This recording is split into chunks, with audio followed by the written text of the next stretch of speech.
بنجهز في العروسه عندنا بنتنا عايزه تتجوز، وقلنا نعمل لفه كده ندور على الاسعار يعني. فلفينا في القاهره وفي اسماعيليه وفي العاشر من رمضان، وعملنا زي دراسه جدوى كده على الاسعار وعلى المنتجات اللي احنا عايزينها، وبقينا نعمل مقارنه. ففي الاخر في المقارنه وصلنا ان احنا اقل سعر وفي نفس المنتجات لقيناه موجود عندكم في شركه بيكو في المعرض. فروحنا عملنا زياره عندكم للمعرض، وفعلا لقينا الاسعار مظبوطه اللي احنا بنسمع عنها برضو، والمنتجات هي ما فيش فيها اختلاف، الحاجات المعروضه هي. فبناء عليه اشترينا من عندكم.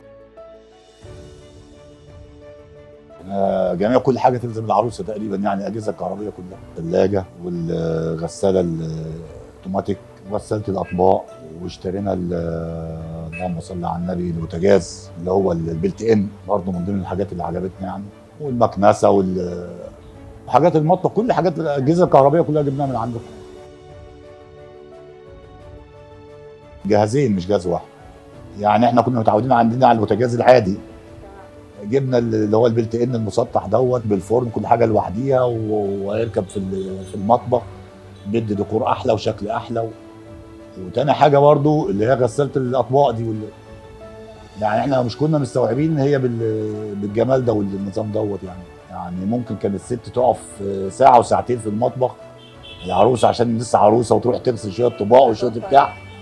دلوقتي في ما فيش 5 دقايق ونص ساعه بتلاقي والحاجات زي الفل، مش يعني مش متعقمه كمان واحسن مليون مره. لا لو احنا كنا خدنا نوع ثلاجه وغيرناها ببديل نوع تاني يعني اكبر شويه في الحجم يعني، وما كانش فيه مشكله يعني، الناس تعاونوا معانا في المعرض وكان الناس كويسين يعني. ان شاء الله، ورشحنا ناس تانيين يمكن يروحوا قريب ياخدوا من عندكم شويه حاجات برضه يعني باذن الله. كل ما نجهز عروسه خلاص هنروح، اللي عرفنا الناس اللي تعرفوا احسن من اللي ما تعرفوش. عرفنا السكه. وعرفنا السكه خلاص يعني. ونعم الناس والله يعني، مش هنقول مش مجامله عشان انتوا بتصوروا ولا حاجه والله. الله يخليك. بس فعلا ونعم الناس يعني.